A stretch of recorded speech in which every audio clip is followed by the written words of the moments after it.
안녕하세요. 오늘도 사연살롱을 찾아주셔서 감사합니다.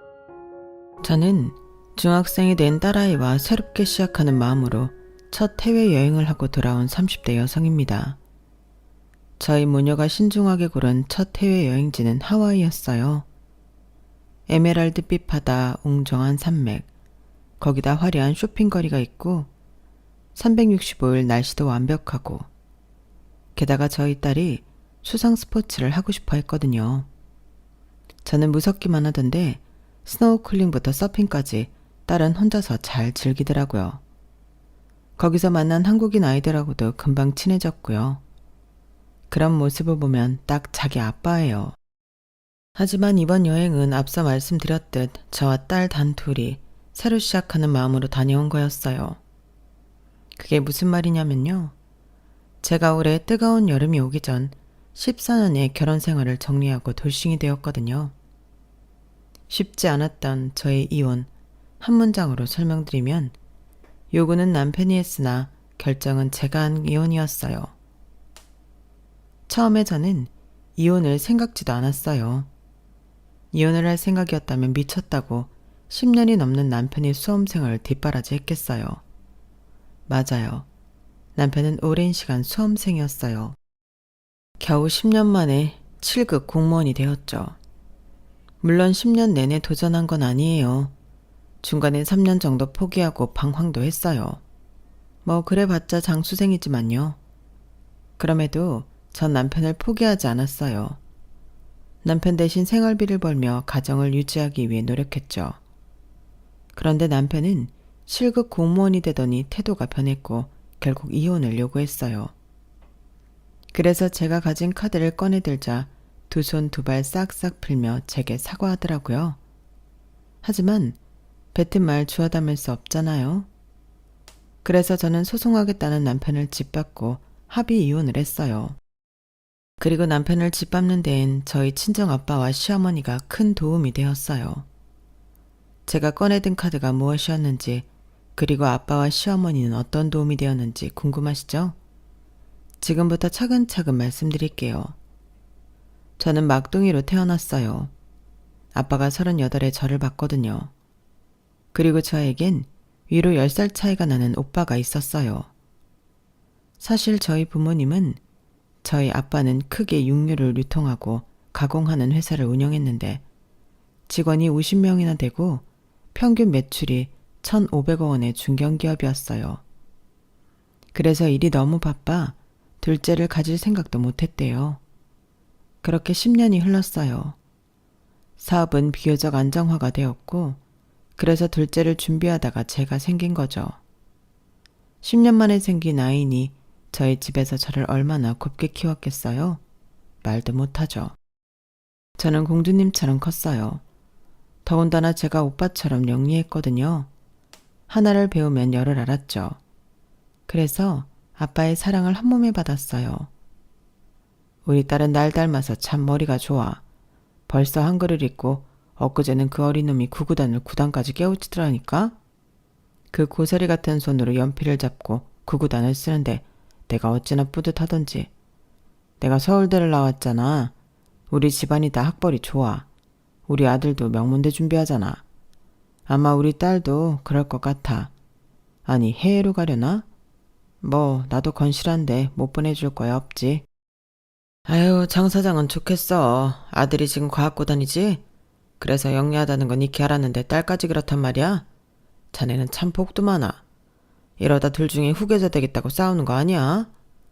싸우긴 뭘 싸워. 아마 우리 집안이 대대로 크게 사업을 해서 애들도 그럴 거야. 내 사업 물려받는다고 하면 나야 땡큐지.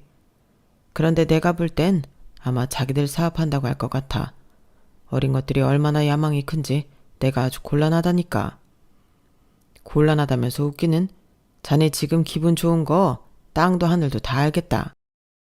영리한 오빠와 저는 아빠의 자랑이었고 아빠는 그걸 지인들 뿐만 아니라 저희 남매에게도 숨기지 않았어요. 그리고 오빠는 과학인재를 양성하는 명문대학교에 갔어요. 그것도 장학생으로 입학했죠. 입학식 날 저희 가족은 총출동했는데 단상에선 오빠를 보고 부모님은 무척 자랑스러워했고 저는 그 모습이 부러웠어요. 저는 그전에도 오빠를 많이 따라했거든요. 오빠가 책을 읽으면 책을 읽고 운동을 하면 운동을 하고 공부를 하면 공부를 했죠. 하지만 그땐 오빠를 좋아하는 마음이 커서 그랬어요. 좋아하는 오빠와 같이 시간을 보내고 싶은 마음에 그렇게 한 거죠. 그런데 그날 이후로 저의 목표는 완벽하게 오빠가 되었어요. 오빠 혹은 오빠 이상의 사람이 되기 위해 노력했죠. 그렇게 열심히 공부해 외국어 고등학교를 갔어요. 아빠는 외국어 고등학교 합격 소식에 무척 기뻐했어요. 역시 우리 딸이야. 내가 너도 네 오빠처럼 엘리트의 길을 걸을 줄 알았다니까? 그러면서 또 온 동네방네 자랑을 하러 다녔죠. 저는 너무 뿌듯했어요. 게다가 오빠는 명문대를 졸업하고 대기업에 취직했어요. 아빠 입꼬리는 내려갈 줄을 몰랐죠. 아마 우리 딸도 대기업에 가서 배우다가 큰일을 하게 되지 않을까 싶어. 딸이지만 야망이 엄청난 아이거든. 하지만 아빠의 바람은 이루어지지 못했어요. 저는 엘리트의 길을 걷지 못했죠. 저는 그토록 노력해서 입학한 외국어 고등학교를 자퇴하게 되어요. 왜냐하면 건실했던 아버지의 사업이 무너지게 되었거든요. 룡요 사업의 치명적인 바이러스성 전염병 구제역이 유행하게 되었어요. 그러면서 아빠의 사업은 휘청거리는 정도가 아니라 완전히 자빠지게 되었죠. 아빠는 사업을 회복하기 위해 엄청난 노력을 했어요. 매일 회사에서 잠을 자고 집에도 잘 들어오지 않았죠. 그렇게 몇 달이 흘렀어요. 그 몇 달 동안 아빠는 그 어떤 직원도 자르지 않고 오히려 그들에게 빚을 내 월급을 주며 회사를 유지하려 했어요. 하지만 그건 아빠에게 큰 타격을 주었죠. 사업이 결국 무너져 폐업을 하게 되었거든요. 아빠는 엄청난 빚더미에 앉게 되었어요. 아빠는 결국 압류가 되기 전에 파산 신청을 했어요. 불행 중 다행으로 살던 집만 지키게 되었죠. 살던 집이 엄마 명의로 되어 있었거든요. 그래서 집만 겨우 남게 되었어요. 한순간에 저의 집은 개망초밭이 되었죠. 그러니 제가 학비만 800만 원인 외고를 다닐 수 있었겠어요? 아빠는 제게 정말 미안한 목소리로 전학을 가지 않겠냐고 했어요. 딸아, 미안하지만 다른 학교로 전학 가지 않겠니? 찾아보니까 근처에 좋은 인문계 고등학교가 있다구나. 아니면 실업계도 좋고 요즘엔 바로 취업하려고 실업계 고등학교도 많이 간다더라. 솔직히 저는 그 말을 듣고 무작정 아빠를 미워했어요. 하지만 없는 살림에 꾸역꾸역 살아내려고 노력하고 있는 부모님의 모습을 보니 저도 어쩔 수가 없었어요. 엄마, 아빠, 저 결정했어요. 외고 자퇴할게요. 뭐? 전학이 아니라 자퇴를 하겠다고? 왜? 그래 민영아, 자퇴라니. 여기 인문계 고등학교도 좋은 데가 많아. 그래봤자 외고보다 좋겠어요? 외고보다 알아주겠어요? 고졸 증명이 필요하다면 차라리 검정고시를 볼래요. 아무리 그래도 후회하지 않겠어? 후회 안 해요. 제 자존심에 외고를 다니다 인문계나 실업계 고등학교로 가는 건 허락되지 않았어요. 물론 지금 생각해보면 어린 생각이에요. 그래도 그땐 진지했어요. 그래서 전 외고를 자퇴하게 되어요.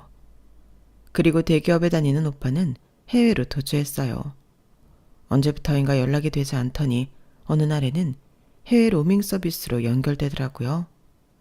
아빠는 그럼에도 매일 오빠에게 연락을 했어요. 그러니 겨우 전화를 받더라고요. 네, 아버지. 너 지금 어디냐? 왜 전화가 해외 서비스로 넘어가는 거야? 어디 있어? 내가 물어보니 다니던 회사 그만뒀다던데 대체 어디로 간 거야? 아버지, 저 외국에 있습니다. 다신 한국으로 돌아가지 않을 거예요. 뭐? 지금 그게 무슨 소리야? 아버지 지금 완전히 망하고 돈 벌 사람 저밖에 없잖아요. 물주가 저뿐인데 제가 어떻게 왜 새 식구 돈줄이 되어야 하는데요? 안 봐도 뻔하잖아요. 전 그럴 마음 없습니다. 키워주신 건 고맙지만 이건 다른 문제예요. 내가 언제 너 보고 돈 달라고 했냐? 나도 자존심이 있는 사람이야. 아들한테 돈 달라고 안 해. 그러니 한국으로 돌아와라. 아니 외국에 있고 싶다면 있어. 하지만 연을 끊겠다느니 그런 소리는 하지 말거라. 아니요. 사람이 돈 앞에서 나약해지는 거 한두 번 본 거 아니에요. 아버지도 그렇잖아요. 분명히 언젠가 저한테 조금씩 달라고 할 거예요. 최소한 민영이 학비라도 대달라고 하겠죠. 민영이 외고 자퇴했다. 그러니 그럴 일도 없어. 네? 아버지, 아무리 그래도 딸 인생까지 망치려고 하는 거예요? 전도 분명해졌어요. 이제 앞으로 장씨 집안 사람 안 하겠습니다. 여기서 평생 살 거고 한국으로 돌아가지 않을 거예요. 제 걱정은 마세요. 이미 일자리 구했어요. 그럼 건강하세요. 그게 오빠와의 마지막 전화였어요.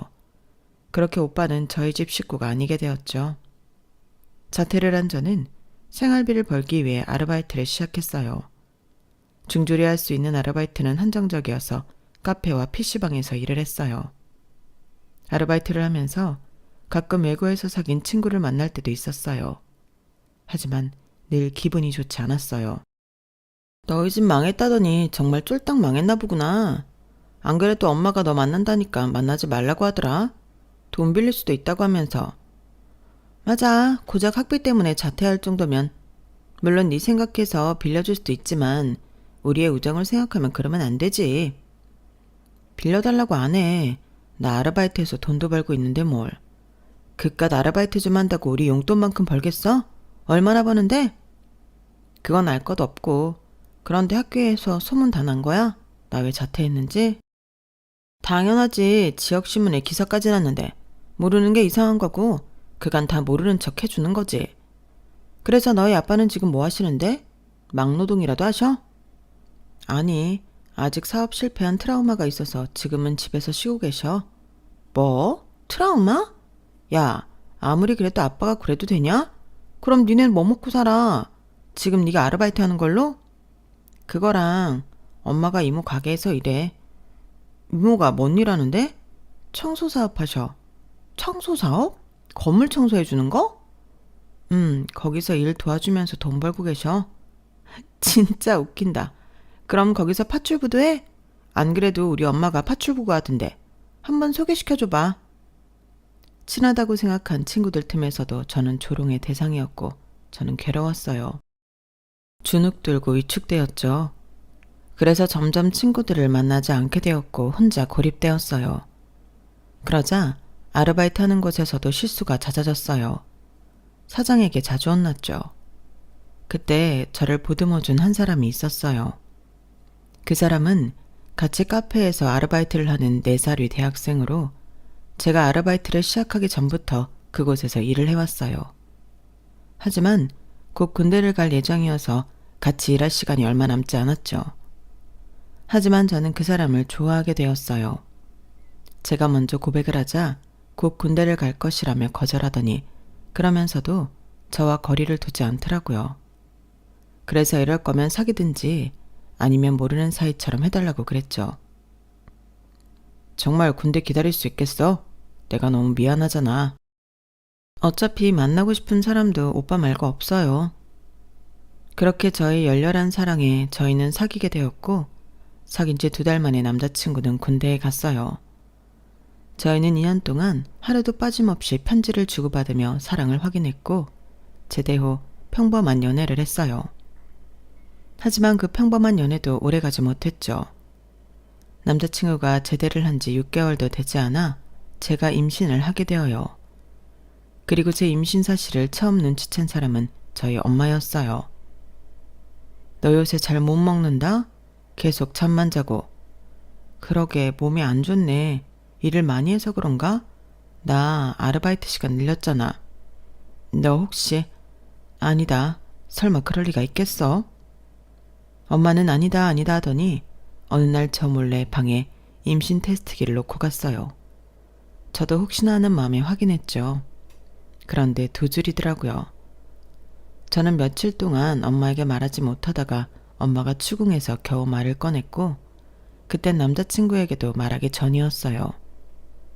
엄마는 남자친구와 남자친구 가족들을 불러 이야기를 좀 해야겠다고 했어요. 저는 너무 겁이 났지만 남자친구에게 말해 그 자리를 만들었죠. 자리는 무척 엄숙했어요. 저와 남자친구는 죄인처럼 고개를 숙이고 있었어요. 다들 어떤 말도 꺼낼 수 없어 하는 눈치였는데 남자친구의 엄마가 말을 꺼냈어요. 이미 벌어진 일 어쩔 수 있나요? 결혼시킵시다. 그렇게 쉽게 결정할 문제가 아니지 않습니까? 결혼은 중대한 일이잖아요. 임신도 중대한 일이죠. 저도 압니다. 쉽게 말하는 게 아니에요. 이 애들도 어떻게 됐든 자기들이 책임질 줄 알아야죠. 그건 그렇지만 애들도 너무 어리고 저희는 지금 하나도 준비된 게 없어서. 돈이라면 걱정하지 마세요. 결혼식 올리는 비용은 저희가 다 대겠습니다. 물론 저희도 여유롭지 않아 집까지 못 해드립니다. 그건 너희들이 알아서 해라. 반지하에 살든 옥탑방에 살든. 대신 한 가지 부탁을 드리겠습니다. 네, 뭔가요? 애들 결혼식 올린 뒤부터 저희와 연을 끊어주셨으면 합니다. 저희 집에 올 필요 없습니다. 명절이어도 가족 행사에도 올 필요 없습니다. 제가 저희 아들 그 집에 드리겠습니다. 보니까 아들도 없는 것 같은데 잘 된 일이죠. 상견례가 아닌 상견례 자리가 끝난 뒤에 남자친구에게 물어보니 사실 자기 집안도 엘리트 집안인데 자기가 제일 뒤처진 유전자라고 해요. 3살 많은 형과 1살 어린 여동생 사이에서 남편은 많은 눈치와 비교를 당하며 살았다고 해요. 사소한 것 하나하나까지 말이에요. 그래서 남자친구 부모님은 남자친구에게 용돈 한 번 제대로 준 적이 없대요. 그래서 부잣집 아들이지만 아르바이트를 한 거라고 했어요. 그래도 남자친구는 대학을 다니면서 장학금도 받고 했는데요. 전액 장학금은 한 번도 받은 적이 없었어요. 그래서 어쨌든 학비를 내야 했는데 그때마다 남자친구 부모님은 남자친구에게 엄청 눈치를 줬어요. 그깟 대학 다니면서 장학금도 제대로 못 받냐는 식이었죠. 그러니까 집안에서 멍청하고 보잘것없는 날 너희 집으로 버린 거야. 남자친구는 끝내 그렇게 말했어요. 저는 안쓰러운 마음이 들었어요.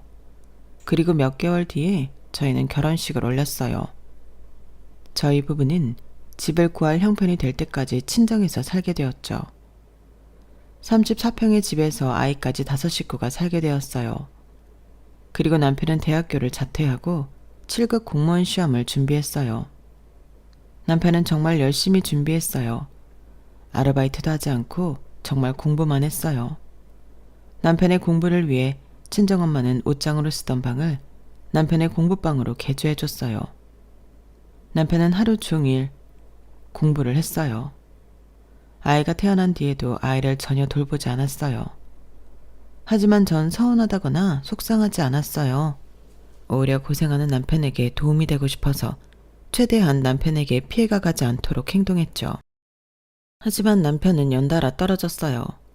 1번, 2번, 3번의 시험에서 떨어졌고 4번째 시험을 준비해야 했어요. 그때 아이는 4살이 되어 어린이집에 처음 갔어요. 하루 종일 아이와 있다가 아이를 맡기게 되니 여유가 생기더라고요. 그런데 그 여유는 제게 사치라는 생각이 들었어요. 그때까지 저희 생활비는 모두 엄마가 감당하고 있었어요. 저는 그게 솔직히 정말 미안했어요. 그래서 저는 아이가 어린이집에 간 동안에라도 엄마와 같이 이모의 회사에서 일을 하자고 결심했어요. 그렇게 청소회사에서 일을 하게 되었어요. 처음부터 청소일이 수월했던 건 아니에요. 청소일을 하면서 저는 굳이 보지 않아도 되는 꼴을 많이 봤어요. 토사물부터 오물, 동물의 사체까지 정말 이렇게까지 해서 돈을 벌어야 하나 그런 생각이 사무쳤어요. 그래서 울기도 많이 울었고 도망가기도 했어요. 민영아, 어디니? 오늘 여기서 모이기로 했잖아. 아, 엄마, 저 집이에요. 도무지 못하겠어요. 입덧할 때보다 더 힘들어요. 차라리 다른 일을 할래요. 엄마도 그런 일 하지 말고 다른 일 해요. 우리 다시 일자리 찾아봐요. 민영아, 너 독해져야 해. 너 엄마야. 엄마는 애들한테 영웅이고 그래서 뭐든지 할 수 있어. 엄마라고 일이 처음부터 쉬웠을 것 같아? 네 아빠 그렇게 되고 일 처음 시작했을 때 엄마도 울기도 많이 울었어. 하지만 내가 버티면 네가 더 좋은 걸 먹고 더 편하게 잘 수 있잖아. 엄마는 그 생각으로 버텼다. 엄마라는 게 그런 거야. 뭐든 할 수 있어. 누구보다 강한 게 엄마야. 너 네 아들 낳았을 때 그 기분 기억하니? 세상 모든 걸 다 바칠 수 있을 것 같던 그 기분 말이야. 그때를 기억해. 네가 일을 하면 버티면 네 아들 인생이 달라지는 거야. 그래도 청소일은 아닌 것 같아요. 아무리 그 돈을 준다고 해도. 강하게 생각해. 솔직히 너 초보인데 그 정도 주는 거면 이모가 너 많이 생각해 주는 거야. 솔직히 어디 가서 너 중졸이잖아. 중졸이 버젓이 일할 데가 없기도 하고 이 정도 페이 받지도 못해. 현실적으로 생각해. 냉정하게 판단해. 오늘은 엄마가 네 몫까지 대신할 테니까 잘 생각해봐. 저는 엄마에게 그 말을 듣고 제 자신이 모자라다고 생각했어요. 아직 엄마라고 하기엔 부족한 사람이라고요. 그래서 굳은 결심을 하고 다시 청소일을 시작했어요. 물론 다시 포기하고 또다시 도전하기를 반복했지만 9년이라는 시간이 흐르고 이젠 눈을 질끈 감지 않아도 청소일을 할 수 있는 지경에 이르렀죠. 저 스스로 성장했다는 걸 느꼈어요. 하지만 남편은 제자리였어요. 남편은 9년의 시간이 흐르도록 7급 공무원에 합격하지 못했어요. 물론 중간에 3년 정도 남편은 공부를 하지 않았어요. 공부를 하지 않고 놀다가 고졸의 신분으로 중소기업에 취직했죠. 하지만 거기서 적응하지 못했어요. 매일 시체 같은 얼굴로 출근해 시체보다 못한 얼굴로 퇴근했죠. 왜 이렇게 힘들어하는 거야? 무슨 일 있어? 회사에서 따돌림 당하고 그러는 거야? 내가 말한다고 당신이 알기나 하겠어? 중졸에 제대로 된 회사도 안 다녀본 주제에 당신은 내가 얼마나 힘들게 회사를 다니는지 눈꼽만큼도 모를 거라고. 그래도 말해봐. 내가 들어주면 당신이 좀 나을 수도 있잖아. 이깟 중소기업도 내가 고졸이라고 무시해. 별 보잘것도 없는 회사면서 말이야. 대학 이야기 하지도 않다가 내가 끼면 대학 시절 이야기하면서 무시하고 실수하면 그새를 못 참고 고졸이라 그런가? 이러고. 그런데 내가 왜 대학을 자퇴했는데? 당신 때문이잖아. 네가 임신만 안 했어도 내가 순조롭게 대학교 졸업했을 거라고. 왜 내가 의도하지 않은 일로 이렇게 무시를 받아야 하는데. 그래서 내가 끝까지 공무원 준비한다고 했지? 이런 식으로 남편은 저에게 막말을 했어요. 그럴 때마다 저는 남편이 회사 생활에 너무 지쳐서 마음에도 없는 말을 한다고 생각했어요. 그렇게 자신을 달랬죠. 하지만 계속 남편은 나아지지 않았어요. 그래서 결국엔 회사를 그만두라고 했어요. 다시 공무원 준비를 하라고요. 남편은 이때다 싶어서 회사를 때려치고 다시 공무원 준비를 했어요. 하지만 계속 떨어졌어요. 저는 이해가 되지 않았어요. 남편은 정말 공부만 했거든요. 방에 틀어박혀 밥만 겨우 먹고 공부만 했어요. 휴대폰을 거실에 두고 들어갔고 방엔 그 어떤 미디어도 없었어요. 그러니 딴 생각을 하는 게 아니라면 순 공부 시간만 반나절이 넘어가는데 남편이 대체 왜 합격을 못하는지 의문이 들었죠. 게다가 저희 부모님도 남편의 계속된 불합격에 말려야 하는 것 아니냐며 걱정했어요. 민영아, 김서방 저러는 것도 하루 이틀이지. 계속 떨어지는 것 보면 자기 운명이 아닌 거야.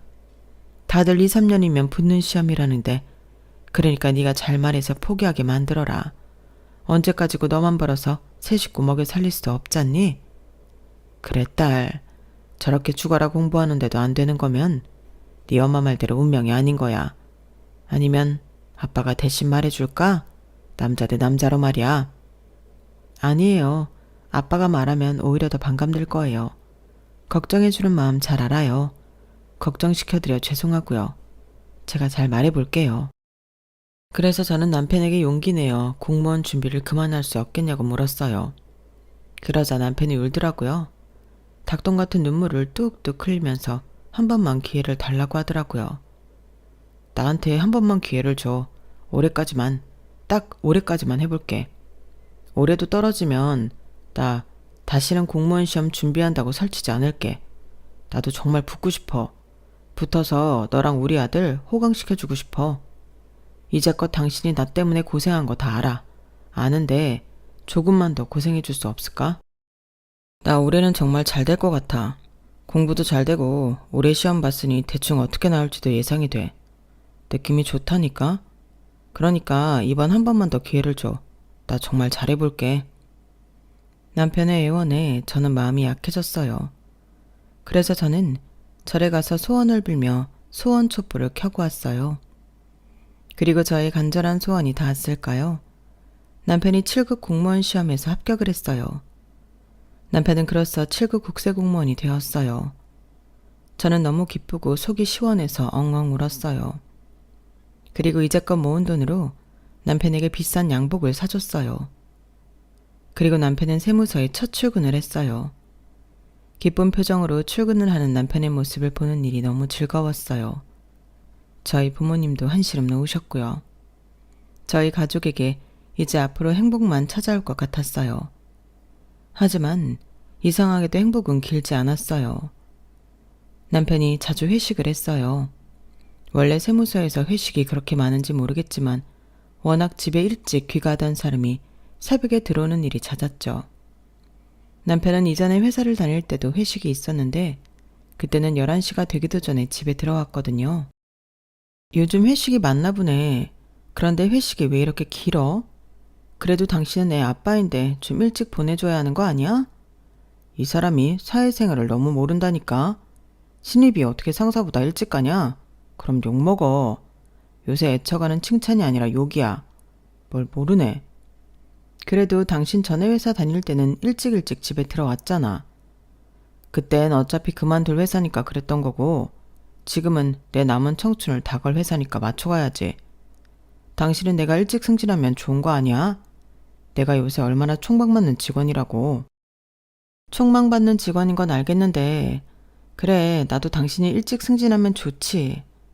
알겠어. 회식은 이해할게. 사회생활이니까. 그런데 주말에 자꾸 어딜 나가는 거야? 이번 주도 그렇고 저번 주도 그렇고. 아니, 한 달 내내 주말에 집에 없었잖아. 그거야, 그것도 사회생활이지. 다들 날 너무 좋아해서 상사들이 말이야. 그래서 자꾸 날 불러내잖아. 그렇다고 집에 있어야 한다면서 안 나가? 가지 말라고? 에이, 그러면 승진길 다 막히는 거야. 그래도 주말이니까 얘랑 놀아주면 좀 좋아? 내가 승진하면 누가 좋은데? 당신이랑 우리 아들이 제일 좋은 거 아니야? 지금은 내가 자주 못 놀아주고 그래도 나중에 보면 우리 아들도 다 이해할 거라고. 하지만 남편은 그뿐만이 아니라 집에 있을 땐 휴대폰만 했어요. 그래서 전 혹시 바람이 난 게 아닌가 의심이 들었죠. 당신 너무 휴대폰만 보는 거 아니야? 밥 먹을 때도 그렇고 거실에 앉아있을 때도 그렇고 자기 전까지 휴대폰만 보고 있잖아. 혹시 여자 생겼어? 뭐? 여자? 당신 혹시 소설가야? 소설가로 데뷔해도 되겠어. 내가 지금 여자 만날 시간이 어딨어? 있었으면 좋겠다. 휴대폰 자주 보는 건 커뮤니티에 가입해서 그래. 7급 공무원 커뮤니티에 가입해서 등업된 지 얼마 안 됐거든. 여기 승진하려면 어떻게 해야 하는지 그런 정보들이 엄청 많다고. 그런데 귀한 정보를 놓치면 안 되잖아. 그러니까 자주자주 봐야지. 별소리를 다 하네. 남편은 모두 승진을 위한 거라면서 저를 이해시키려고 했어요. 그리고 정말 휴대폰으로 커뮤니티 사이트를 보여주며 저를 안심시키려고 했죠. 하지만 그런데도 제 의심은 풀리지 않았고 저는 남편에게 둘째를 가지자고 말했어요. 그러자 남편은 학을 떼더라고요. 뭐? 둘째? 지금 우리 형편에 둘째가 가당키나 해? 둘째 가지 생각하기 전에 처가에서 분가할 생각이나 해. 돈 모아서 분가해야지 무슨 소리야. 그리고 난 둘째 생각 죽어도 없어. 당신한테 말하려고 했는데 나 묶을 거야. 하나면 충분하지. 뭘 둘째야. 지금도 정신없는데 둘째까지 생기면 내가 온전한 정신이겠어? 장민영 씨, 허튼 생각하지 말고 분가할 생각이나 하세요. 언제까지 남편을 이렇게 불편하게 살게 할 거야?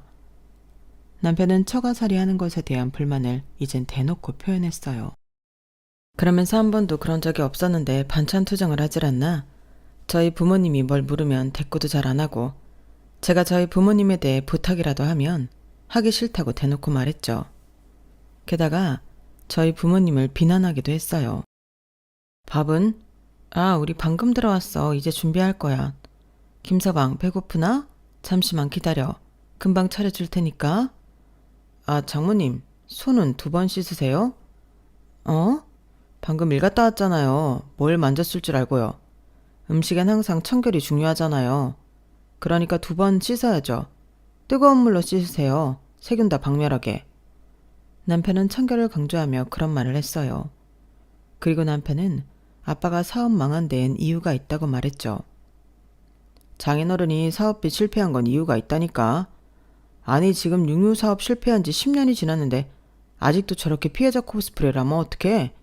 가장이잖아. 가장이면 책임감을 갖고 다시 일어나야지. 저렇게 회복력이 없어서야. 그러니 망했지. 나라면 저렇게 안 한다. 나라면 막노동이라도 뛰어서 마누라 자식들 먹여 살렸지. 너무 무책임해. 그런 사람이 어떻게 사업을 했는지 몰라. 아마 성공한 것도 운이었을 거야. 나도 참 재수가 없지. 그때 좀 땡겼어야 했는데 왜 하필 니네 집 다 망하고 널 만나서. 저는 이런 남편의 핀잔이 남편이 처가살이를 오래 해서 그런 것이라고 생각이 들어 분가를 하기 위해 더 열심히 일을 했어요. 그런데 어느 날 남편이 저에게 수십 통 전화를 했더라고요. 여보세요? 무슨 일이야? 나 일하는 중인데. 누가 그걸 몰라? 너 당장 거기서 나와서 집으로 가. 진짜 쪽팔려서. 아직 일 남았는데 왜 그래? 방금 회사 동료가 그 건물 들어갔는데 거기서 널 봤다잖아. 아, 그랬어? 아, 그랬어? 지금 천하태평하게 그런 소리 날 때야? 지금 당장 그 건물 나와서 집으로 가. 언제 또 내 동료 만날지도 모르니까. 아주 날 쪽팔려서 죽게 만들고 싶어? 그러니까 왜 하필 일을 해도 청소일을 해서. 그렇게 말하고 남편은 전화를 끊었고 저는 속상한 마음에 일을 얼른 끝내고 퇴근했어요. 제가 퇴근을 한 이 남편이 화가 잔뜩 난 채로 집에 있더라고요.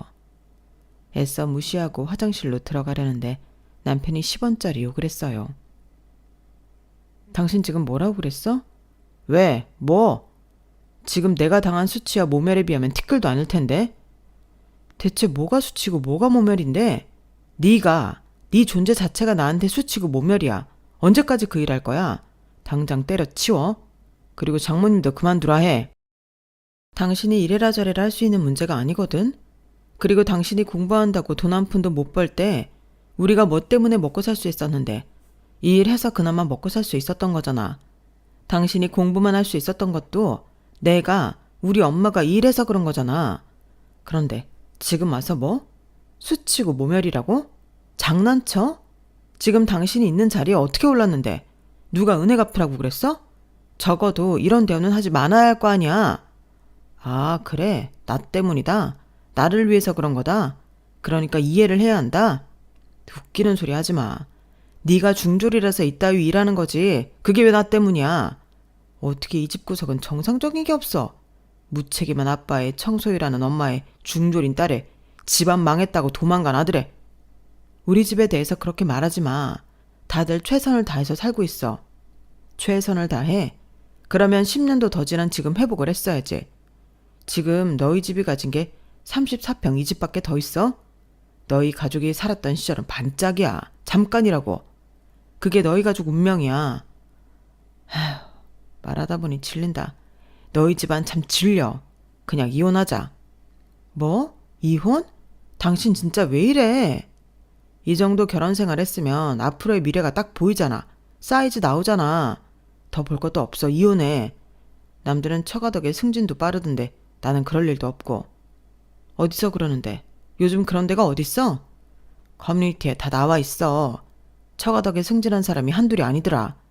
그걸 알았으면 진작에 너랑 헤어졌을 텐데. 당신 후회하게 될 거야. 뭐? 후회하게 될 거라고. 남편은 제 말에 웃었고 집을 나갔어요. 그리고 전 곧바로 부동산에 갔죠. 부동산에서 부동산 등기부등본과 토지 등기부등본을 뗐어요.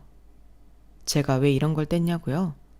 사실은 제 명의로 건물과 아파트가 있거든요. 그 사실을 알게 된 때는 청소일을 하게 된 지 얼마 안 돼서였어요. 제가 청소일을 처음 했을 때 무척 힘들어 했잖아요. 그걸 저희 아빠도 알고 있었어요. 언젠가 아빠가 안방으로 저를 부르더니 제가 부동산에서 뗀 서류와 같은 것을 보여줬어요. 이게 뭐예요? 네 앞으로 둔 건물이랑 아파트 땅이다. 건물은 5층 정도 되고 아파트는 아마 지금 5억쯤 할 거다. 땅은 10,000평 정도 된다. 제 앞으로요? 이걸 왜? 아니, 아빠가 이걸 다 가지고 있었다고요? 아빠가 한때 잘 나갔잖니? 그때 다 모아둔 재산이다. 네 엄마 앞으로는 지금 사는 집과 건물 2채가 있어. 그래도 가치를 따지면 네 앞으로 있는 것들이 더 좋다. 아빠가 파산 신청을 해야 할지도 모른다고 느꼈을 때 폐업하기 한참 전이다. 그 전부터 구제역에 대한 피해를 예상했어. 그래서 이런 조치를 해놓은 거다. 하지만 단지 파산 신청 목록에서 제외하기 위해 이렇게 한 건 아니야. 애초에 너에게 네 엄마에게 줄 재산이기도 했다. 물론 지금까지 내가 관리하면서 수입을 내가 다 가져갔지만 그건 네가 이해해 줄 거라고 생각한다. 지금 아빠가 무슨 말을 하는지 모르겠어요. 간단해. 이건 네 재산이다. 네가 필요하면 언제든지 쓸 수 있어. 그러니 너무 조급해하지 말아라. 지금 하는 일이 버거우면 넌 네가 가진 것들을 관리하면서 살아가면 돼. 그걸로도 충분하지 않니? 저는 솔직히 아빠의 선물에 크게 안심했어요. 아빠의 말대로 지금 제 명의의 것들을 이용하면 충분히 먹고 살 수 있을 것 같기도 했고요. 하지만 꼭 그러고 싶지만은 않았어요. 아빠, 고마워요. 저한테 이런 선물을 줘서 정말 고마워요. 하지만 조금 더 노력해볼래요. 지금 하는 일에 조금 더 용기를 내볼래요. 저 아빠 딸이에요. 이렇게 무너지지 않아요. 지금은 처음 해보는 일이어서 낯설어서 그런 거예요. 이건 제가 필요하면 그때 가져갈게요. 지금은 아빠가 관리해주세요. 저는 아빠에게 제 뜻을 전하고 다시 청소일에 용기를 내었어요. 그래도 아빠의 선물을 알기 전과 후의 마음가짐이 다르더라고요. 언제든 돌아갈 곳이 있다는 생각에 안심이 되었어요. 하지만 몰랐어요. 아빠의 선물이 이런 식으로 사용될 줄은 말이에요. 남편은 제가 건넨 서류를 보더니 정말 깜짝 놀랐어요. 정말이야? 이게 전부 네 거라고? 와, 이게 합치면 다 얼마야? 장인어른이 머리를 잘 썼네. 그런데 그동안 왜 말 안 했어? 말했으면 아빠한테 당장 가져오라고 할 거였잖아. 당연하지. 네 이름으로 있는 네 것인데. 그리고 이것만 있으면 우리 이렇게 힘들게 일하지 않아도 되는데. 게다가 우리 아들은 지금보다 더 풍족하게 키울 수 있는데 당연한 거 아니야. 아, 알겠다. 이거 장인어른이 너 이용한 거네. 뭐? 장인어른이 머리 쓴 거라고. 너한테 순순히 털어놓으면서 양심의 가책도 버리고 수입은 그대로 가져가고. 아, 그런 생각이었네. 대체 우리 아빠를 어떻게 생각하는 거야?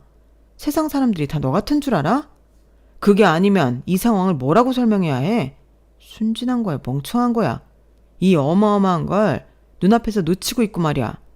당장 장인어른한테 말해서 이 수입 다 가져오고 넌 건물주하고 난 건물주 남편 되어서 승진도 하고. 안 그래? 건물주 남편이면 승진이 돼? 안 될 게 뭐가 있어. 뭐라도 지금보단 되겠지. 안 그래? 청소부 남편보다 건물주 남편이 100배 1000배 낫지. 아, 그리고 이 돈이면 분가하고도 남겠다. 내가 7급 공무원 되니까 일이 술술 풀리네. 남편은 그렇게 말하면서 좋아했어요. 저는 서류를 쳐다보며 기뻐하는 남편에게서 서류를 빼앗았어요. 그리고 남편이 보는 앞에서 쭉쭉 찢었죠. 남편은 그 재산이 영영 사라지는 것처럼 절규했어요. 이게 무슨 짓이야? 이거 찢는다고 내 재산이 사라지진 않아. 근데 당신한테 이 재산은 없어. 없는 거야. 왜? 나는 당신이랑 이혼할 거니까. 당신이 원하는 대로 해줄게. 이혼해. 무슨 소리야. 이제 내 인생이 술술 풀리려는 와중에 무슨 이혼이야? 난 이혼 못해. 절대 못한다고. 그러면서 남편은 어린아이처럼 땡깡을 부렸어요. 그리고 제가 심상치 않다는 것을 느꼈는지 무릎을 꿇으며 사과하더라고요. 저는 받아주지 않았어요. 당장 저희 부부 방으로 가서 캐리어에 남편의 짐을 쌌죠. 남편은 짐을 싸는 저에게 계속 애원했어요. 그러다 폭력적으로 변하더라고요. 남편은 캐리어로부터 저를 밀치고 캐리어에 있는 물건들을 던지고 캐리어를 발로 찼어요.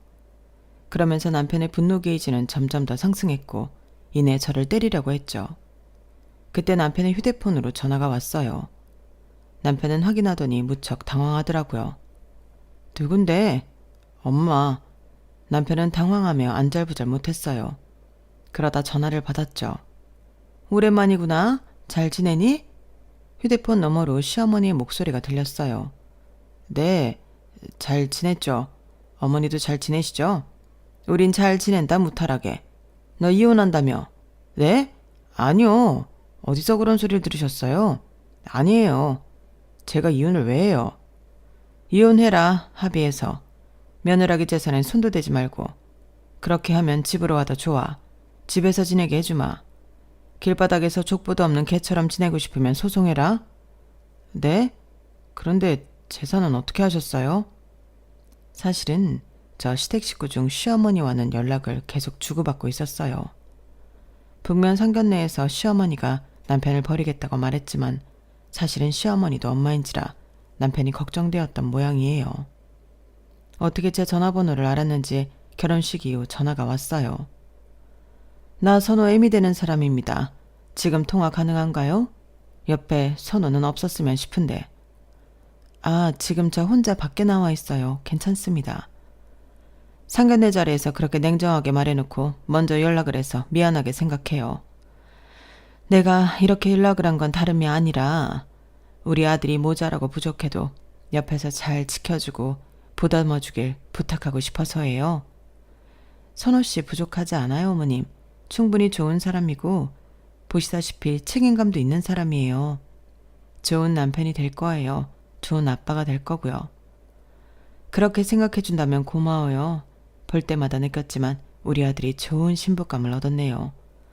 아닙니다. 그런데 가끔 이렇게 연락드려도 될까요? 그래도 되겠어요? 가끔 찾아뵐게요. 저랑 어머님 손녀랑요. 남편에겐 비밀로 하고요. 고마워요. 내가 뭐라도 도울 일이 있으면 말해줘요. 도움이 될 테니까. 하지만 살면서 한 번도 시어머니에게 부탁한 적이 없었어요. 그리고 부동산을 가면서 처음으로 부탁했죠. 합의 이혼을 하게 해달라고요. 제 부탁에 시어머니는 난감해하며 남편이 무슨 잘못을 했는지 물었어요. 그래서 저는 이제껏 있었던 일을 모조리 말씀드렸어요. 저는 무엇보다 시어머니가 남편에게 또 한 번 실망하게 되는 게 걱정스러웠어요. 예상대로 시어머니는 남편에게 크게 실망했고 저의 부탁을 들어주기로 했어요. 그러니 전화가 온 건 의도된 설정이에요. 타이밍은 계산하지 못했는데 타이밍까지 좋았죠. 결국 남편은 시어머니의 전화를 끊고 이혼 서류에 도장을 찍었어요. 길바닥에 족보도 없는 개는 되게 쉽나 보네? 제 말에 남편은 말없이 캐리어에 짐을 쌌어요. 그렇게 저희는 이혼했어요. 남편과 이혼을 한 저는 앞서 말씀드린 것처럼 딸과 첫 해외여행을 다녀왔어요. 그리고 검정고시를 보기로 결심했어요. 서점에 가서 공부할 책들을 사왔어요. 딸과 함께 열심히 공부할 생각이에요. 그리고 올해 검정고시에 붙으면 대학도 생각 중이에요. 그리고 저는 제 명의의 아파트를 팔았어요. 그런 뒤 아빠에게 드렸죠. 뭐든 다시 시작해봐요. 그렇게 말하자 아빠는 울면서 저를 안아주었어요. 그리고 아빠는 다시 육류 사업을 준비 중입니다. 여기까지가 제 사연입니다. 아빠의 선물로 시원한 이혼을 한 저의 이야기 어떻게 보셨나요? 혹시 여러분들도 인생을 바꾼 선물을 받아보신 적이 있으신가요? 여러분들의 인생을 바꿀 기적이 언제라도 배송되기를 바랍니다. 들어주셔서 감사해요. 내일이 더 행복하실 거예요. 여러분, 사연 댓글에 응원과 현명한 조언 부탁드려요. 좋아요와 구독은 저에게 큰 힘이 됩니다. 오늘도 좋은 일 가득하세요.